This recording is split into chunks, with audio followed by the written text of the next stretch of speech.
मी गाडीत नाहीच आहे, तो प्रश्न तर वेगळाच आहे, पण एक सांगण्याचं काम मी सांगते की गाडी मी नव्हते चालवली, तर यात मी दोषी नाहीये. तर तुम्ही तरीही मी दोषी नसतानाही मलाच दोषी का ठरवलं चाललंय मला हे कळत नाही. फक्त गाडी माझ्या नावावर आहे म्हणून, आणि असं नाही माझ्या कामाव्यतिरिक्त, म्हणजे माझा जो गाडी चालक आहे त्याच्या कामाव्यतिरिक्त गाडी त्याच्याकडे होती.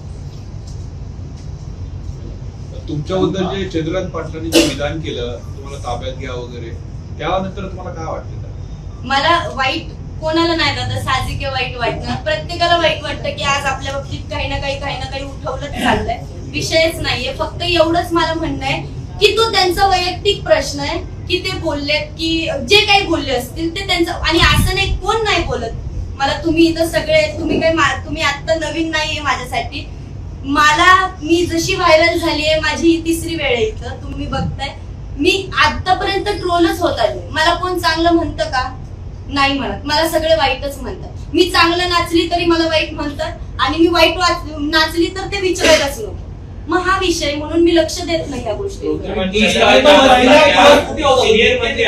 चंद्रकांत दादा एक सिनियर मंत्री आहेत, त्यांनी अशा पद्धतीचं वक्तव्य करणं तुमच्या बाबतीत म्हणजे महिलांच्या बाबतीत याच्याकडे कसं बघणार आहे तुम्ही? योग्य आहे? हे योग्य अयोग्य मला ते मी सांगता येणार नाही, फक्त मी एवढंच सांगते. कुठल्या देवाला चालला होता काय करतो? सांगितलं मला देवाला कुठे ऐका ना, जो तुम्ही दैनिक मुद्दा असा आहे, कळल्यानंतर तुम्ही सोशली रिस्पॉन्ड होणं अपेक्षित आहे, कारण ते पीडित कुटुंब जीव शिवला स्टेक लागले होते. तुम्ही का नाही संपर्क साधला ते कुटुंबाशी? मग संपर्क का कोण म्हटलं दादा नाही सांगितलं? भाऊ लोक गेलेच ना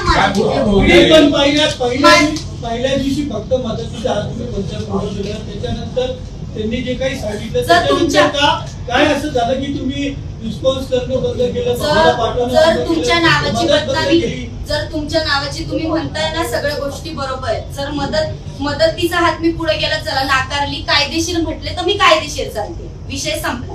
राहिलं हे की त्यांना मी भेटायला वगैरे जाणं, ठीक आहे, बरोबर आहे तुमचं, पण माझ्या नावाने जर बदनामी करतायत ते लोक, तर मी का जाऊ?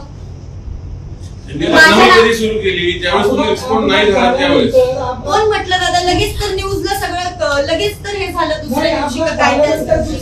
दुसऱ्या दिवशी न्यूज आल्या अपघात झाल्यानंतर, त्या दिवशी नाही आले, त्या दिवशी तुम्ही भेटायला का नाही गेले? अहो दादा त्याच दिवशी आलंय.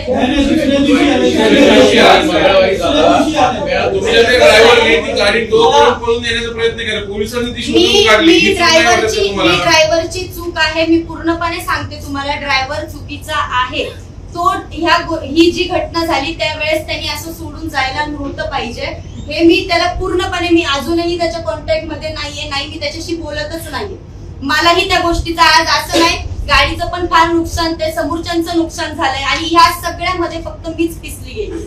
आज बरेच ऍक्सिडेंट होतात, बऱ्याच ठिकाणी काही होतं, आज किती ठिकाणी काही चालतं, पण ह्या गोष्टी एवढ्या असं नाही ना, असं मला वाटतं. गौतमी पाटील खोटारडी आहे असं जे पीडित पुढचं कुटुंब आहे ते तुमच्यावर थेट आरोप करत आहे. तुम्ही मदतीचा हातच पुढे केला नव्हता आणि तुम्ही सातत्याने सांगताय की माझ्याकडं दादा जाऊ दे, पण मी मदतीचा हात पुढे केला तसं गोष्टी नाहीयेत. माझ्याकडनं जे होतं मी ते करण्याचा प्रयत्न करते, पण समोरून मला खूप छान उत्तर आल्यामुळे मी काही लक्ष देत नाही. आणि जे काही आहे मला काय म्हणायचंय, मला कोणी काही बोलू दे, चला कोणी काही बोलू दे, जे काही आहे ते सगळं कायदेशीर चाललंय आणि कायदेशीर होणार, बस इथंच विषय सांगतो. तुमच्या प्रसिद्धीमुळेच तुम्ही अडचणीत आलात असं वाटतंय? हो वाटतं.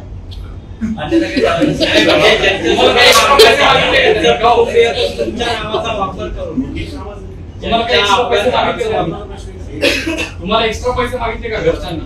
इतके लाख पाहिजे, तितके लाख पाहिजे, पैसे मागितले त्यांनी तुम्हाला किती पैसे मागितले? खूप मागितले. नाही सांगत मी, पण मागितले. एक